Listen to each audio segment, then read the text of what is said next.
Un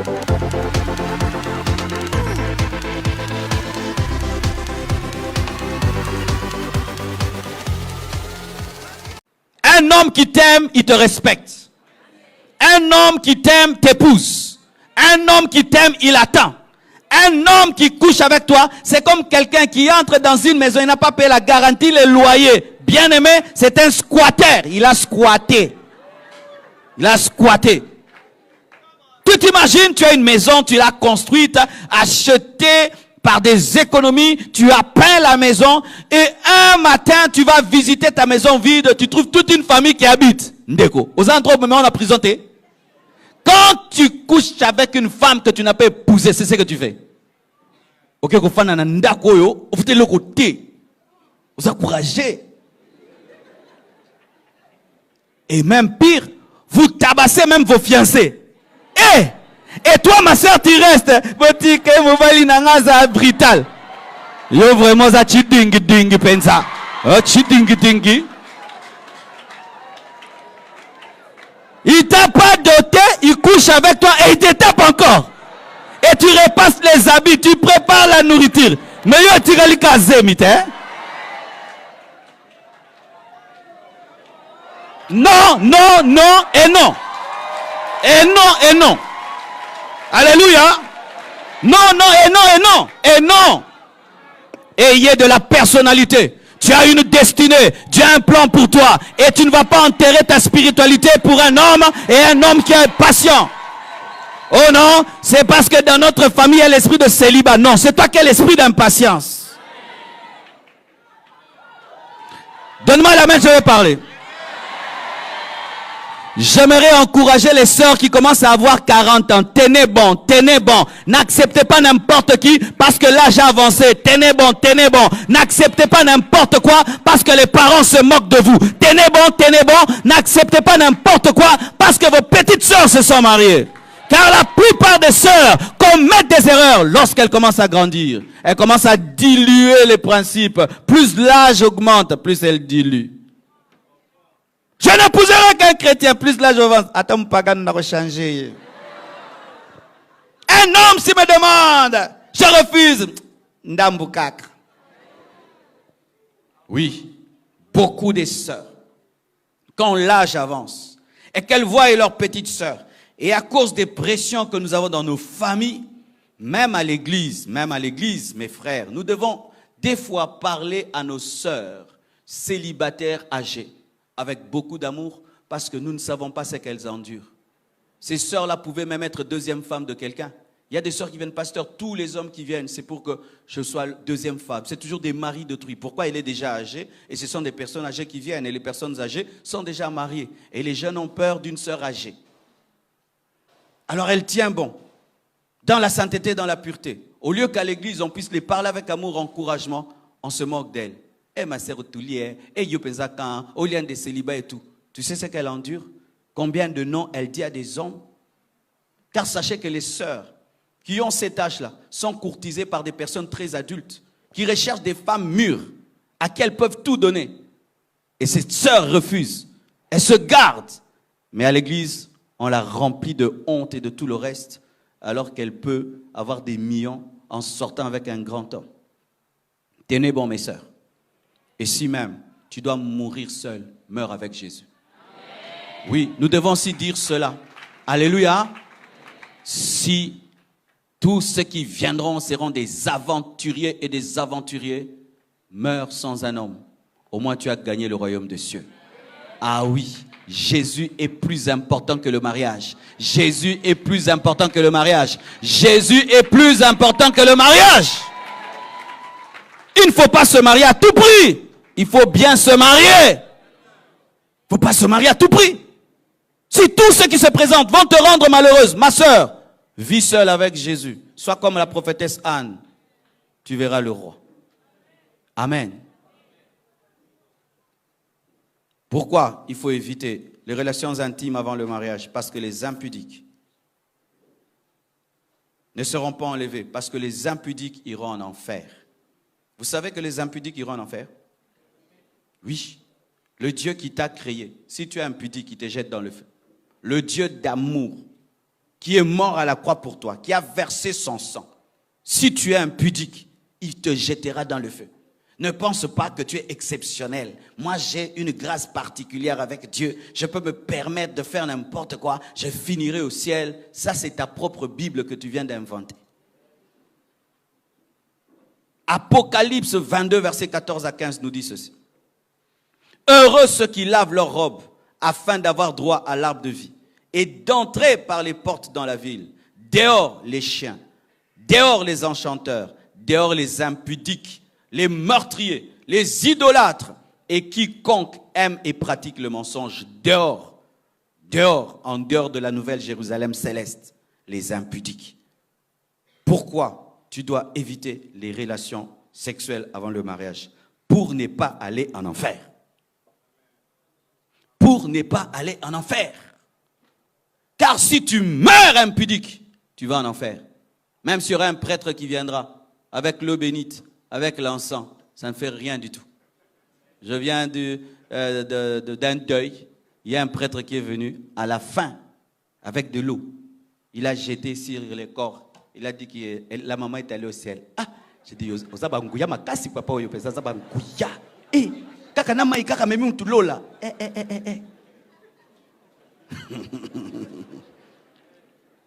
C'est ton style de vie, ta foi en Christ et ta marche avec Christ qui t'amène au ciel. Ce n'est pas ce qu'on fait avant de t'enterrer qui t'amène au ciel. Si tu meurs impudique, qui que tu sois, tu vas en enfer. Impudique avec ta fiancée, tu vas en enfer. Merkoba langa kaka, tu vas en enfer. Tout ça l'entraînement, tu vas en enfer. Me suis. Beaucoup des fiancés pêchent. Pourquoi ils se disent? On finira par se marier. Alors, comment on finira par se marier? On s'entraîne. Ma soeur, tu es une 4x4 qu'on essaye avant de démarrer. On s'entraîne par le péché à vivre le mariage. Est-ce que tu as besoin de t'entraîner? Faites très attention, mes frères. La mort peut surgir de n'importe où. Même le jour de votre mariage, tu es en train d'aller vers et tu meurs. Les impudiques iront en enfer. Tu es là impudique, tu meurs, tu vas en enfer. Dans le feu éternel. Alors que Christ est mort pour toi. Alors qu'il a versé son sang. Mais ton impudicité te prive cette grâce. Faites très attention. Alors, frères et sœurs, terminons avec cette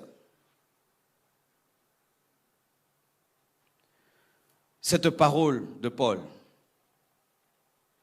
Pourquoi faut-il éviter les relations intimes avant le mariage? Parce que c'est un double péché. Dites double péché. Double péché contre Dieu et contre son corps. 1 Corinthiens 6, versets 18 à 20. Tous les autres sont des péchés, mais l'impudicité, la Bible dit, c'est un double péché. Double péché. Un péché dans un autre. La Bible dit, 1 Corinthiens 6, verset 18, fuyez l'impudicité. Devant tous les autres péchés, on dit de résister, mais devant l'impudicité, on dit fuir. Quelque autre péché qu'un homme commette, ce péché est hors du corps. Mais celui qui se livre à l'impudicité pêche contre son propre corps. Ne savez-vous pas que votre corps est le temple du Saint-Esprit qui est en vous, que vous avez reçu de Dieu et que vous ne vous appartenez point à vous-même? Ton corps ne t'appartient pas. Ta sexualité ne t'appartient pas. Et comme ça ne t'appartient pas, tu ne peux pas en faire ce que tu veux. Alléluia. Ton corps ne t'appartient pas. Et ainsi, comme ça appartient à quelqu'un d'autre, tu dois lui demander la permission. Alors, chaque fois que tu veux commettre l'impudicité, pose la question au propriétaire du corps. Seigneur, j'aimerais un peu... Qu'est-ce que tu en dis, Saint-Esprit? S'il te dit, vas-y, vas-y. Jamais l'Esprit de Dieu ne te dira de commettre l'impudicité. Chaque fois que nous nous livrons à l'impudicité, nous faisons de notre corps notre propre propriété. Alors que lorsque tu te convertis, et ton âme, et ton esprit, ton corps, tout appartient à Jésus-Christ. C'est comme si tu prends les ustensiles du temple et tu en fais un usage profane. Je donne l'exemple, tu entres dans le temple au temps de Salomon, au temps de Moïse, et tu prends le chandelier d'or qui devait éclairer le lieu saint, et tu l'amènes dans une boîte de nuit. C'est ce que tu fais. Quand tu prends ton corps, qui est le temple du Saint-Esprit, et tu le livres à la prostituée, à l'impudicité, c'est une abomination, c'est une profanation. C'est comme si on prenait ce micro de l'église, on le donne à un musicien du monde, il commence à chanter avec. C'est comme si un jour vous venez ici au temple, et vous voyez là, il y a un concert païen dans le temple. C'est ça l'impudicité. C'est comme si un jour vous venez dans ce lieu consacré à Dieu, vous y trouvez des choses sales. C'est ça l'impudicité. C'est prendre le corps, le temple de l'esprit et y amener de la saleté, de l'abomination. C'est utiliser les ustensiles du temple à des choses profanes. Ta main peut guérir les malades, vrai ou faux? Mais tu en fais quoi? La main. Vous imposerez les mains aux malades et les malades seront guéris. Mais toi, tes mains font quoi? Ça touche des choses, et des choses, et des choses. Et après, les quitte, mbote. Ndeko, sokola maboko nan. Des masturbateurs. Vous salissez vos mains qui devaient guérir les malades. Vous êtes dans des caresses impures. La main qui devait guérir est dans des caresses impures. C'est pourquoi tu ne guéris plus les malades. Ta main qui devait toucher les gens et ils sont guéris, elle touche des choses. Ustensile du temple. Mais utilisé comment? C'est comme un militaire. On lui donne une arme pour protéger la nation. Lui, il va voler avec. Dans des catchs. Vous voyez comment ça vous fait mal? Quand tu vois un homme en armes, mais c'est lui qui est en train de te dévaliser. Avec les armes qu'il devait utiliser pour te protéger. Et comme maintenant, tu commets l'impudicité, c'est ce que tu fais. Ce corps qui devait être le temple du Saint-Esprit, tu utilises maintenant les membres de Christ, les ustensiles de Dieu, à une œuvre profane. Pire pour vous qui servez Dieu. Vous qui servez Dieu. Vous qui montez ici prêcher, qui montez là pour chanter, qui montez ici modérer. Mais vous êtes dans l'impudicité. Vous n'avez pas honte? Vous n'avez pas honte. Vous servez Dieu et vous êtes impudique. Vous êtes dans la masturbation. Vous êtes dans des choses sales. Il faut vous suspendre. Il faut arrêter de servir Dieu. Tu t'assieds. Pourquoi il n'y a pas la puissance dans nos églises? Des gens qui servent Dieu mais qui sont impudiques. Des hypocrites. Remplissent les églises. Et d'ailleurs mes frères, lorsque ce sera le temps de questions, ne me posez pas des questions qui vont me distraire. Posez des questions que sur ce que je veux dire. Car nous sommes habitués, lorsqu'il y a de telles choses, des gens qui posent des questions sur des choses qui n'ont rien à voir avec ce qu'on a dit. Pourquoi? Toujours pour détendre l'atmosphère. Des fois, il ne faut pas détendre l'atmosphère. Pour que les gens prennent des décisions. Sinon, vous allez vous habituer à la parole de Dieu, et la parole de Dieu va vous juger au dernier jour.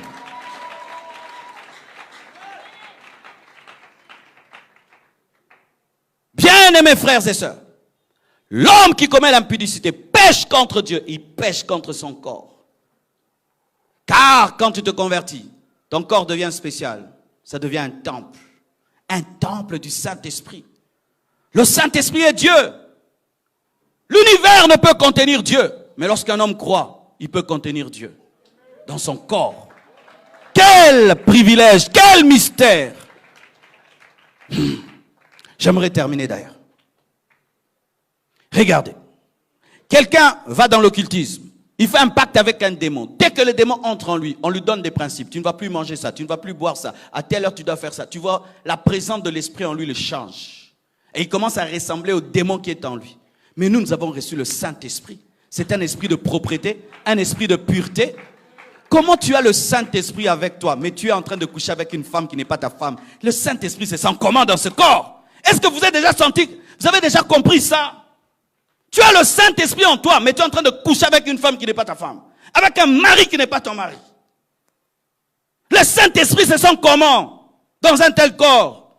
C'est comme si tu es dans une maison, très à l'aise, et un jour, on décide de remplir cette maison de fumée, et on prend des cadavres pourris, on les jette dans la maison, et on t'enferme dedans. C'est pourquoi le Saint-Esprit est triste dans la vie de beaucoup de chrétiens. Chaque samedi, tu l'amènes en boîte. Chaque samedi, tu couches avec une femme. Et tu as un Saint-Esprit. Tu ne sais même plus que tu as le Saint-Esprit. Il est en mode survie. Mode survie.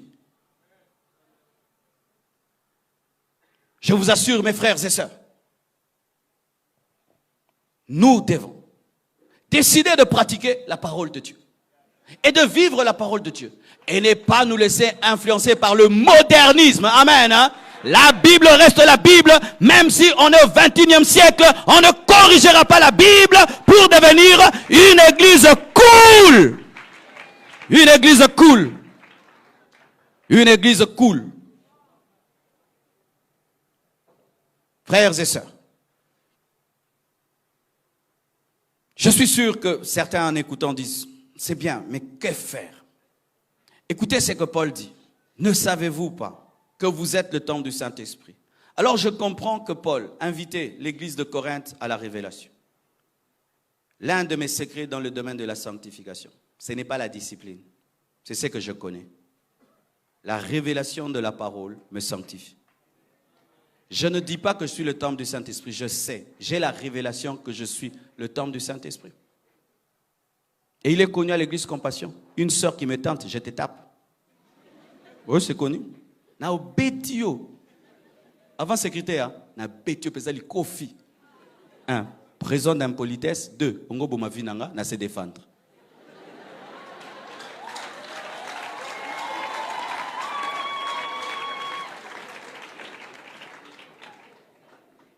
Connaître par le Saint-Esprit te permet de te sanctifier. C'est pourquoi, quand vous lisez la Bible, priez pour qu'un esprit de révélation vous anime, pour que vous compreniez la parole. Et lorsque les prédicateurs prêchent, que vous puissiez comprendre la parole. Et ma plus grande prière quand je suis venu ici, j'ai prié, Seigneur, donne-leur la capacité de pratiquer ce message, donne-leur de comprendre. Sinon ils vont entendre et entendre, ils seront incapables de pratiquer. Saint-Esprit, ouvre les yeux. Vous allez voir que dans ce thème, il y a un enseignement derrière. La patience, n'est-ce pas? Pourquoi attendre? Parce qu'il faut être patient. La patience est amère, mais son fruit est doux. Le fruit de l'esprit, c'est la patience. Si tu as le Saint-Esprit, tu seras patient. Et d'ailleurs, tu te rendras compte que tu brûlais pour rien. Car même comme on va te donner cet homme et cette femme, tu ne coucheras pas avec elle tous les jours. Alors tu vas te rendre compte, où est la nine? C'est comme quand on était des enfants. Tu as faim et tu aimerais qu'on prépare maintenant. Et quand la table est faite, on te dit termine, tu n'arrives plus à terminer. C'est pareil aussi. Chers célibataires, vous voyez quand vous voyez les mariés, ils se marient là, ils se tiennent, vous nous enviez. Ah vraiment moi aussi, je rate. Mais sachez que des fois nous avons des lestages. Mais oui, parce qu'il faut prier, il faut faire autre chose dans la vie. Alors si vous pensez qu'il n'y a que ça, vous êtes en train de vous tuer que pour ça, le jour que tu vas te marier, tu te rends compte que des fois même, on ne veut même pas faire ça. C'est pas qu'il y a des problèmes. Mais non, vous voulez faire autre chose. Alors vous voulez mourir pour ça. Alors,